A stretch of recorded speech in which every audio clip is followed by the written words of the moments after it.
السلام علیکم ورحمۃ اللہ تعالی وبرکاتہ۔ نحمدہ ونصلی ونسلم علی رسولہ الکریم وعلی آلہ واصحابہ اجمعین، اما بعد۔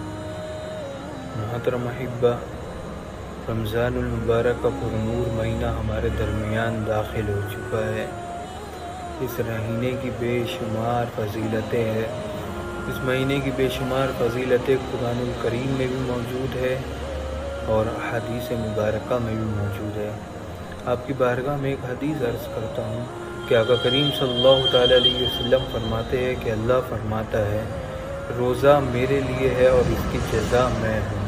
یعنی کسی شخص نے روزہ رکھا تو اس کو روزے کے ریونج میں، روزے کے بدلے میں اللہ مل جائے گا۔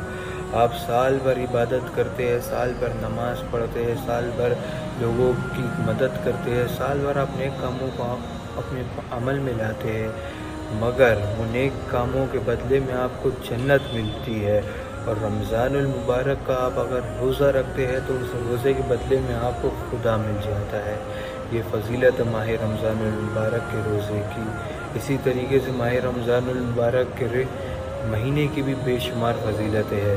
ماہ رمضان المبارک کے مہینے میں کسی مستحب کام کے کرنے پر دوسرے مہینے کے مقابل میں فرض کام کے کرنے کے جتنا ثواب عطا کیا جاتا ہے، اور جو شخص اس ماہ رمضان المبارک میں کسی فرض کام کو ادا کرے اسے 70 گنا زیادہ ثواب عطا کیا جاتا ہے۔ یہ فضیلت ماہ رمضان المبارک کی۔ چونکہ ہم تمامی مسلمان اس مہینے میں روزہ رکھتے ہیں تو ہمارے لیے ضروری ہے کہ ہم یہ جانیں کہ روزہ کہتے کسے ہے۔ تو روزہ صبح صادق سے غروب آفتاب تک کھانے پینے اور جماع سے رکنے کا نام روزہ ہے، اسی کو روزہ کہتے ہیں۔ اور روزہ ہم سوچتے ہیں کہ ہمارا ہے، مگر روزہ صرف ہمارا نہیں ہے بلکہ ہماری پوری باڈی کا ہے۔ ہماری آنکھ کا بھی روزہ ہے، ہمارے منہ کا بھی روزہ ہے، ہمارے ہاتھ کا بھی روزہ ہے، ہمارے پیر کا بھی روزہ ہے۔ اب وہ کیسے؟ ہمیں ہماری آنکھوں کو بھی بچانا ہے بے حیائیوں سے، ہمیں ہمارے منہ کو بھی بچانا ہے جھوٹ بکنے سے، لوگوں کی برائیاں کرنے سے، لوگوں کے اوپر غصہ کرنے سے، ہمیں ہمارے کانوں کو بھی بچانا ہے برائیاں سننے سے، ہمیں ہمارے ہاتھوں کو بھی بچانا ہے برے عمل کرنے سے، ہمیں ہمارے پیروں کو بھی بچانا ہے بری چیز کی طرف جانے سے۔ روزہ تب جا کے ہمارا مکمل ہوگا اگر ہم اس طریقے سے روزہ رکھیں کہ زبان سے لوگوں کو تکلیف پہنچاتے رہے، آنکھوں سے بری چیزیں برائیاں دیکھتے رہے، کان سے برائی سنتے رہے، ہاتھوں سے برائیاں کرتے رہے، پیروں سے برائیوں کی طرف مائل ہوتے رہے، برائیوں کی طرف جاتے رہے، تو ہمارا روزہ کسی کام کا نہیں ہوگا۔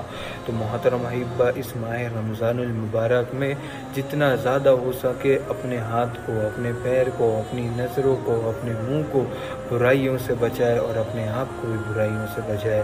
آپ کی بارگاہ میں ایک اور حدیث کریمہ عرض کرتا ہوں کہ آقا کریم صلی اللہ تعالیٰ علیہ وسلم نے فرمایا، روزے دار کو 2 چیزیں عطا ہوتی ہے، روزے دار کو 2 نیکیاں عطا ہوتی ہے، 2 بھلائی کی چیزیں عطا ہوتی ہے۔ اس میں سے ایک یہ ہے جب وہ روزہ کھولتا ہے تو اسے عطا ہوتی ہے،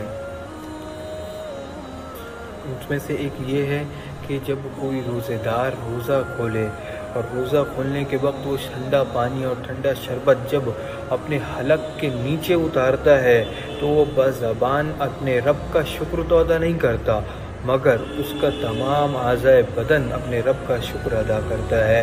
وہ من میں اپنے دل میں یہ ضرور سوچتا ہے کہ چلو اللہ کا لاکھ لاکھ شکر ہے کہ کسی قسم کی تکلیف نہیں آئی اور روزہ بھی نبھ گیا اور رب کی بارگاہ میں روزہ کھولنے کی سعادت بھی حاصل ہو گئی۔ ایک تو یہ نیکی ہے، اور دوسری یہ نیکی ہے، دوسری یہ چیز عطا ہوتی ہے اس روزدار کو جب روزے کے بدلے میں خالق کائنات اپنا دیدار عطا فرما دیتا ہے۔ محترم احبہ، یہ 2 چیزیں روزے دار کو عطا ہوتی ہے۔ اس ماہ رمضان المبارک میں جتنا زیادہ ہو سکے روزے رکھے اور اپنے رب کی عبادت کرے۔ اللہ رب العزت ہم سب کو روزے رکھنے کی اور اپنی عبادت کرنے کی توفیق عطا فرمائے۔ وما علینا الا البلاغ۔